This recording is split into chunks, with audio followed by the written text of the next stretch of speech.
barataan keessi eegaa maal jennaree abdiyyee maaf goota dhidhimsitaa safuun beeytu yaa biyyee hiriyoonni kee hunduu du'a kee hin amanne sillee si nyaatte kunoo biyyeen nama laganne sillee si nyaatte kunoo biyyeen nama laganne saba kee tokko godhuuf tabbaa fi laga bu'aa maaf ta'eeree abdiyyee carraan kee carraa du'aa hanga lubbuudhaan jirtu saba keetiif jiraattee teetii garaa murattee nu gaddatti nu laatte teetii garaa murattee nu gaddatti nu laatte dhugaa sabaaf hojjechuun jaalala kee nu mootee duutis hafuu hin beekne nurraa adda si foote dhugaa sabaaf dhaabbattee takkaan cubbuun hojjanne maaliif daftee deemtiree bilisummaa saba keen atoo silaan boqanne maaliif daftee deemtiree bilisummaa saba keen atoo silaan boqanne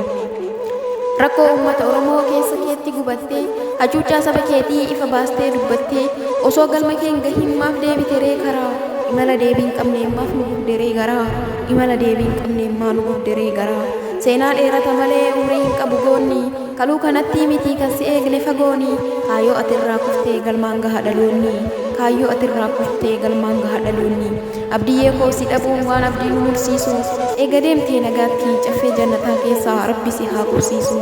eega deemtee nagaatti caffee jannataa keessaa rabbi si haa qubsiisu seenaan si galmeesseera tarree gootota kalee akka cubbuun hojjanne saba keef gaarii malee du'a tasaan dhabamtee garaa keenya nu raaste manaa baateen deebinee alaan alatti haftee manaa baateen deebinee alaan alatti haftee umrii dheeraa hin qabu namni dhugaaf dhaabbatu abdii koo nagaatti kaa lubbuun kee haa jannatu duuti nurraa si fuutus osoo nu si abdannu magfiraa sii kadhannaa hanga lubbuudhaan jirru yoomillee siin dagannu magfiraa sii kadhannaa hanga lubbuudhaan jirru yoomillee siin dagannu keessi keenya madaadhaa baraan hayyoota dhabnaa boonyee hiraaruu malee carraa biraa maal qabnaa kanan si jaalatuuf gaddaa kan si jibbuuf gammachuu lubbuun kee haa jannatu maal goona ree yoolachuu lubbuun kee haa jannatu maal goona ree yoolachuu abdiyyee abdii sabaa akka dhugaa tiksnuuf nuuf taatee bar fakkeenya maal goona ree obsuudha gubatus keessi keenya maal goona ree obsuudha gubatus keessi keenya